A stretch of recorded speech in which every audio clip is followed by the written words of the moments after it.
It's still this morning on ITV and this Network Center. Yes, we are discussing tackling gender-based violence. According to a report by the United Nations, in 2023, every 10 minutes, partners and family members killed a woman intentionally in 2023. And so, therefore, the crisis of gender-based violence is a global problem and it is urgent. We are celebrating 16 days of activism to create more awareness on gender-based violence. And to discuss this matter with me, I have in the studio Teresa Ogbaozive. She is founder, Girl Champion Hub. You're welcome. Yes, Ma, thank you so much. And I also have join us via Zoom, Lois Amele, who is sexual, gender-based, and mental health advocate. Well, you're welcome once again to the program. Thank you so much. Thank you. Good morning. Okay. Hello. Can you Hello, hear Lois. me? Good morning. Yes, I can hear you. Have Good you on the morning. show. How are you doing this morning? Good to have you on the show. Okay, let me Same quickly here. start with you. We are celebrating 16 days of activism against gender-based violence. What constitutes gender-based violence? Is it just when somebody is physically assaulted, or there are other forms of gender-based violence?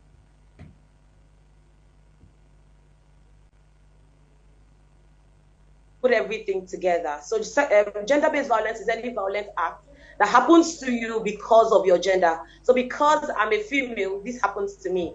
And because I'm a male, this violent act happens to me. So gender-based violence is actually inclusive of the men, because it's a gender talk. But the reason why we talk about females or women a lot of times is because the prevalence of violence is actually high when it comes to women. So that's the reason why we talk about it. And if you can see our team for the 16 days of activism, you can see that it says that every 10 minutes a woman is killed, and it says no excuse, unite to end violence against women. The prevalence is actually high. If every 10 minutes a woman is killed, that is a lot of number. That is femicide, and that is not something that I think we should be talking about in 2024. In this century, it's a lot. There are different forms of sexual and gender-based violence. We have intimate partner violence, domestic violence, a whole lot of them. We have the cultural practices as well that involves FGM, breast ironing, child betrothal, a whole lot of things. So sexual and gender-based violence is actually a lot. It encompasses a lot, and I think it's time to put a focal point on it. And that's why we have these 16 days of activism, so that we can talk about all of these things and find a way to address them, because it's actually a lot. We see sexual harassment. We see for vulnerable people, like people with disability, people living in conflict, the LGBTQ, and all the rest. It's actually a lot. If you want to put that in different groups, will say it's a lot, because we have intimate partner violence, we have sexual assault and harassment, we have for vulnerable people, and we have harmful traditional practices, and the examples and all of that under it is actually a lot of it's a lot. And we're looking for ways that we can end sexual and gender-based violence during these 16 days of activism. 10 minutes, every 10 minutes a woman is dead is a lot of number, and I think it's time to address it.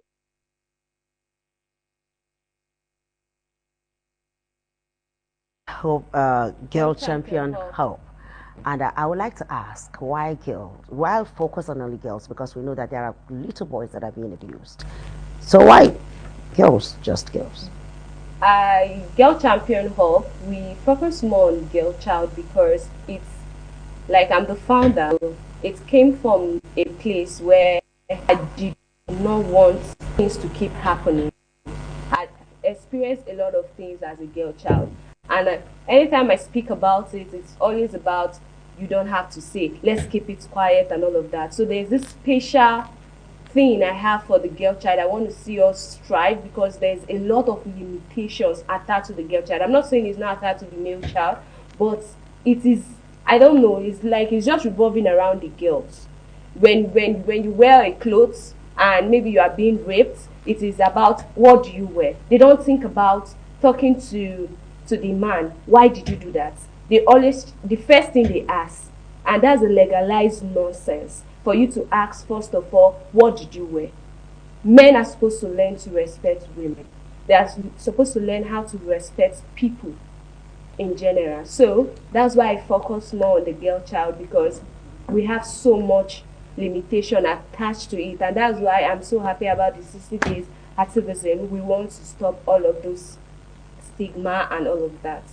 Okay, you talked about it's always about how the girl is dressed, Yeah. especially in rape cases. Yeah. We've heard that.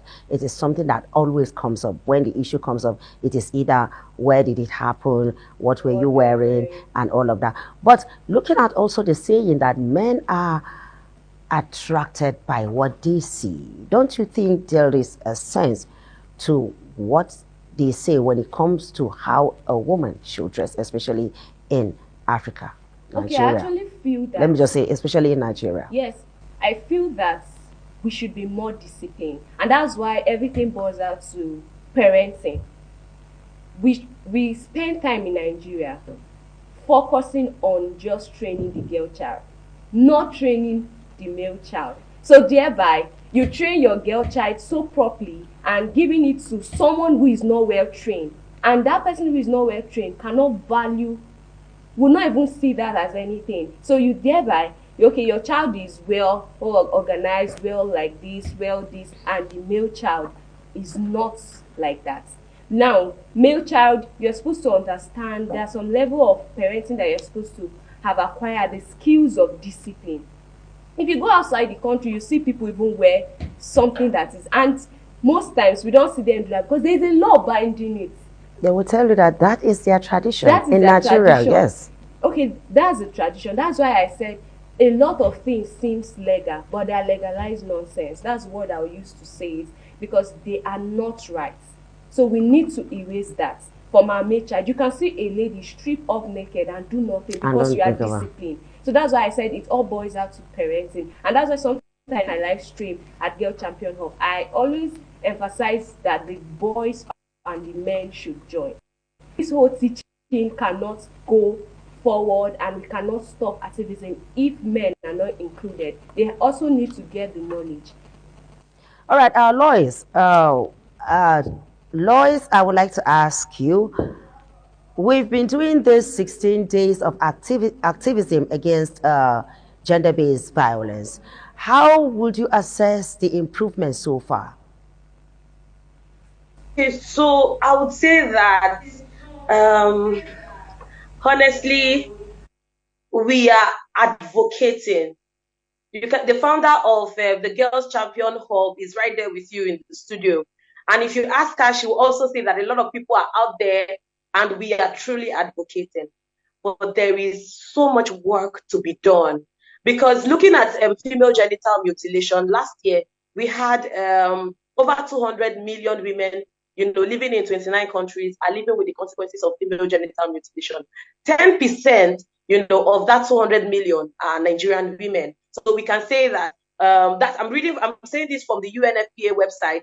So we can say that over 20 million women, in Nigeria is living with the consequences of female genital mutilation, and from UNFPA as well. You can see that the number is a lot, and we're trying to bring it down. And Nigeria is stopping the third highest country with female genital mutilation.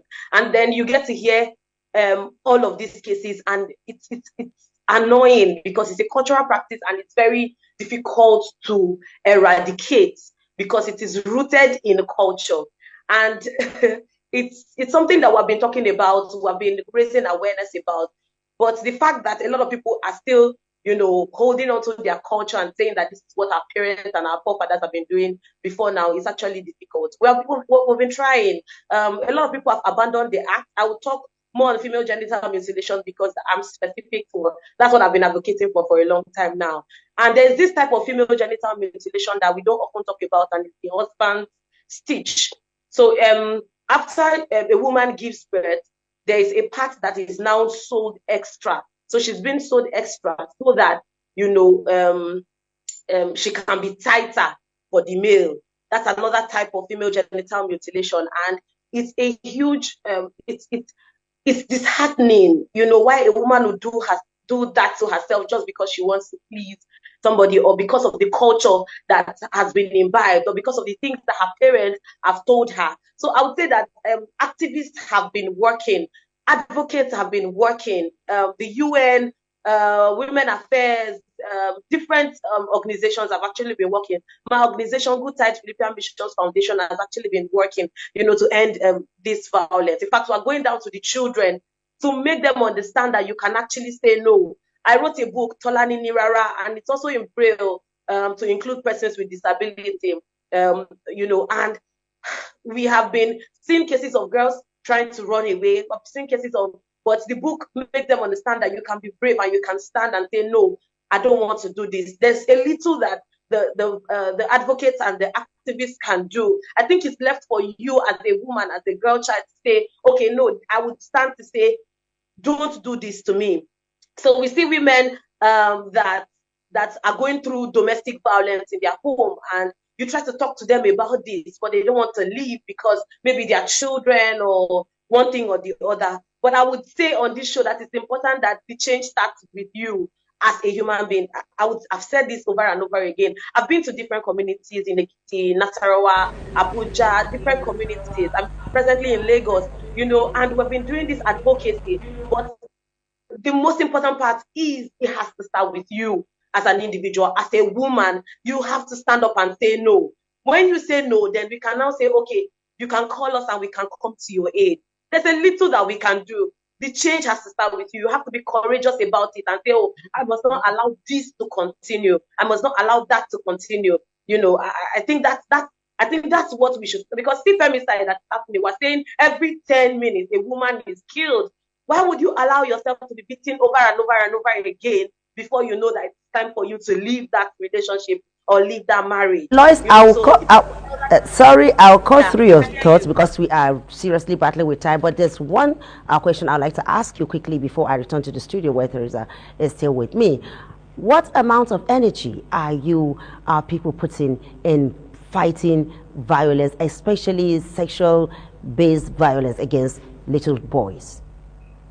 So actually, basically, what we are doing is, creating awareness. And I think not just a media awareness, but interpersonal awareness, where we meet with these women that have been through these violent acts and we talk to them about it. I'm not just certified as a sexual and gender-based violence. I'm also certified as a peer mental health advocate and, a cross-culture and diversity advocate. So we meet them interpersonally and talk to them. We meet with perpetrators as well, and talk to them about this. Because when it comes to female genital mutilation, a lot of them don't know that it is wrong. So we meet with them and we talk to them. So awareness creation, education is very, very important. And then holding perpetrators accountable is also something that we do. Once something has been done and nothing is done about it, it happens over and over and over again. So this particular case happened in Ekiti when a girl was raped and she was taken to the police, and I think they gave the boy a bail. The perpetrator was apprehended and he was bailed. And after he was bailed, it kept on happening to the girl. The boy kept on raping the girl because, the appearance goes out and all of that. So I think the need to allow the law to hold on to perpetrators, I don't know how to say this, but, to allow the law to hold on to these perpetrators and let the judiciary, work according to the law. The laws that we have allow the law to take its course, you mean? All right, thank you very much. I am still here in the studio with Teresa. I am very particular about the boy child because you talked about the girl child. Yes, you talked about training the girls, because I know for many years we've been talking about violence against women. It's always about against women, but we've also seen cases where boys are being abused. So I am asking, is there a possibility that in the near future, as we discuss how to end violence against women, we should also discuss how to openly discuss how to end violence, especially sexual violence against little boys? Yes, it should be, because basically, even if I am advocating for the girl child, we have issues like that. You hear a parent reach out to you saying one of the girl child staying in her house started having something to do with her son, maybe the nanny and all of that. So subsequently, I still feel the government actually have a lot to do. We are actually going to do ours, but we need something that is going to back up that when you know you're actually doing this, there's something. They said that when there's law, even if people But there's law. Yes, there are laws. You know, there are laws. There are difference between there are laws and there are laws that are working. This should be working regardless of your economic background, financial background, whatever. If, for instance, the president has to be fined in any of these, he should be tackled.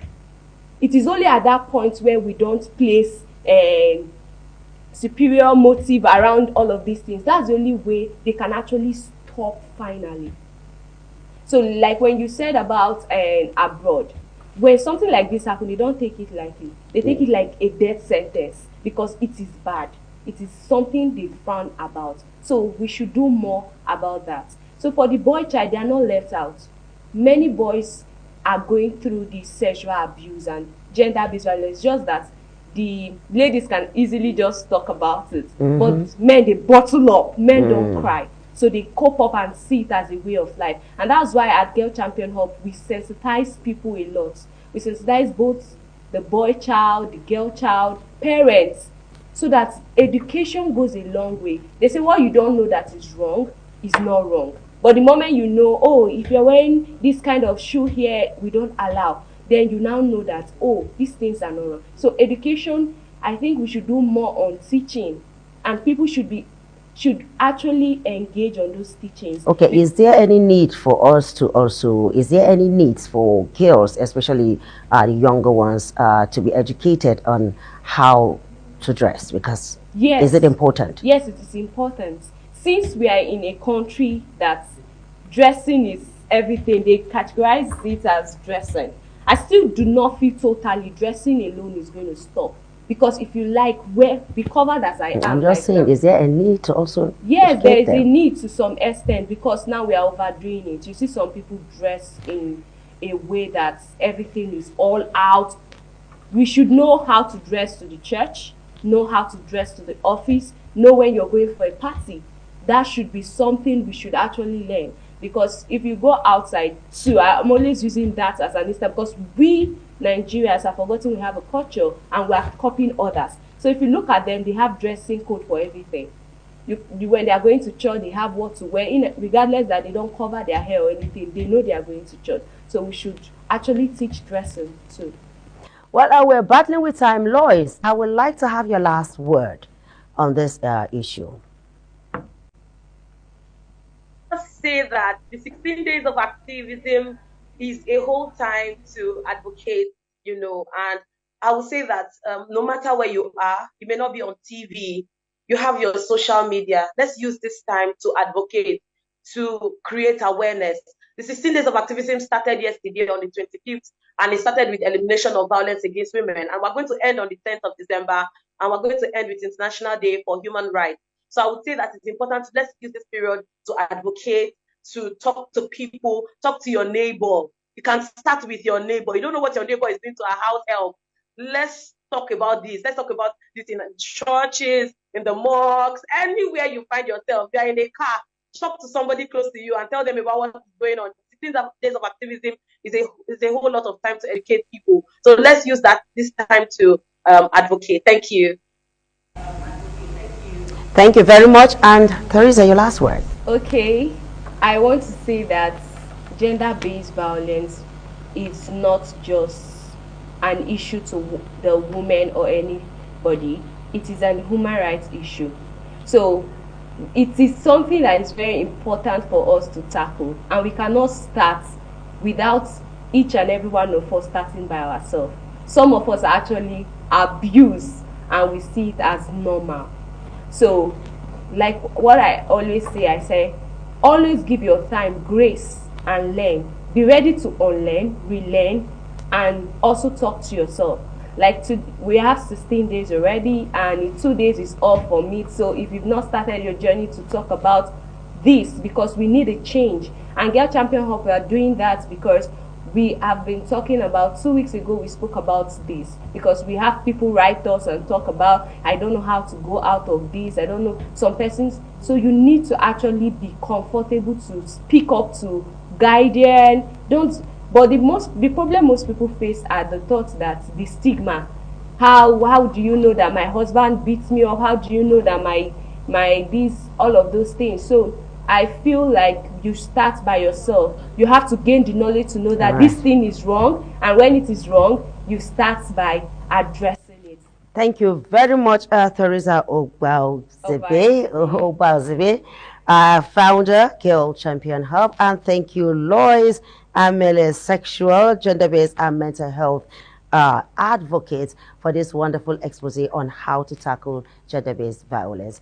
Thank you very much. It's 16 days and it's going to end on the 10th of December. Imagine a world where little girls, little boys, men and women will be free without being afraid of any form of assault whatsoever. This is the kind of world that we are talking about, and we're going to achieve it. Well, I will hand you over to our Benin Network Center, where the news is coming up.